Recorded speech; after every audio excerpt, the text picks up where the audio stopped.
Hey guys, it's Kevin Crawford of Truckers Experience, also known as 88's Hostess Caboose.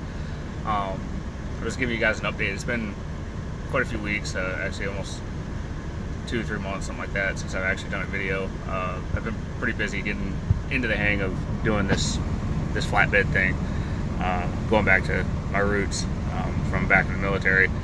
I haul a lot of steel coil. I haul a lot of steel plate, steel products, and then when I go out to Minnesota and then need to get back to other locations, I haul a lot of stone product like countertops and stuff like that.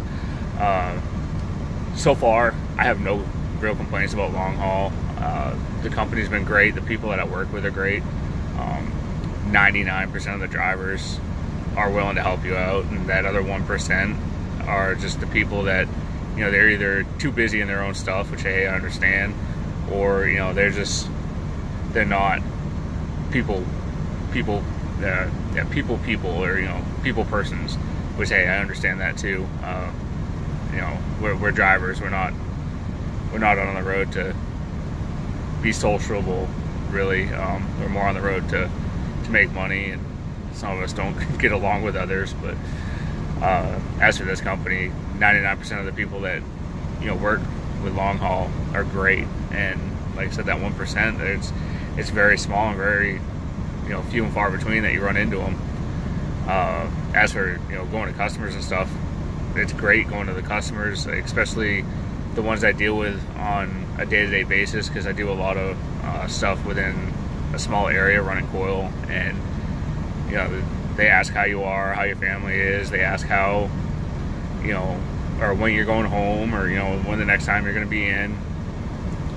So people are very, very gracious and very, very sociable on the routes that I run. As for the truck, y'all can tell I'm in the truck. Let's say I'm in a lovely 2006 Kenworth W900. It's got the Cat C15 and 18 speed. We run PeopleNet electronic logs, or I believe it's actually called A-board, if I'm not wrong. I don't remember if it's A-board or A-orbed or whatever the acronym is for it. And then yeah, so it's all on electronic logs, which, you know, personally, for me, I'm okay with it. It saves me a little bit of time on paperwork and stuff like that.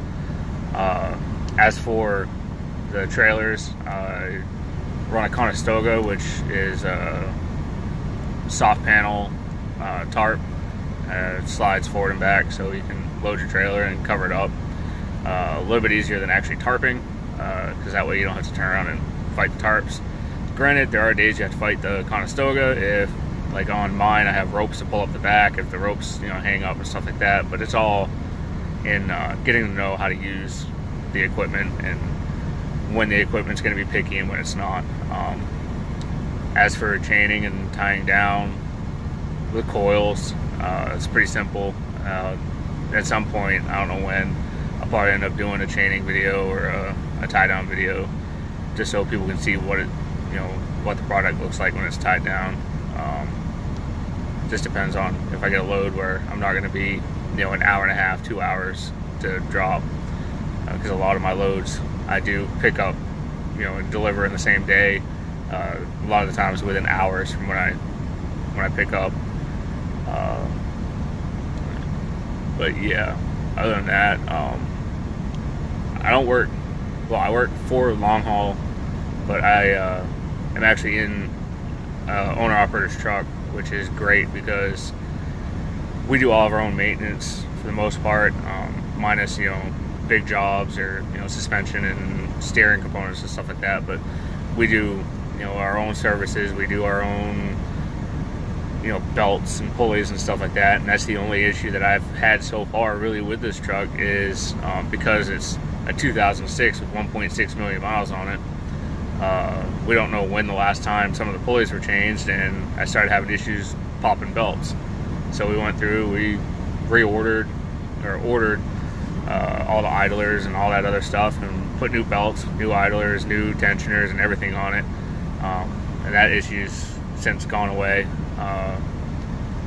It's probably one of those recommended things if you have a truck that you don't know the exact maintenance history on, to go through and replace that sort of stuff, because there's a couple times where it happened to me because it's happened like 2 or 3 times, but there's twice where it happened to me where I was like 50 miles from the nearest Kenworth or the nearest cat dealer to turn around and pick parts up. So you had to turn around and risk driving that far just to get the parts. But it's all fairly simple to work on. It's one of those things you don't have to be a rocket scientist to figure out how to replace belts and replace idlers and stuff like that.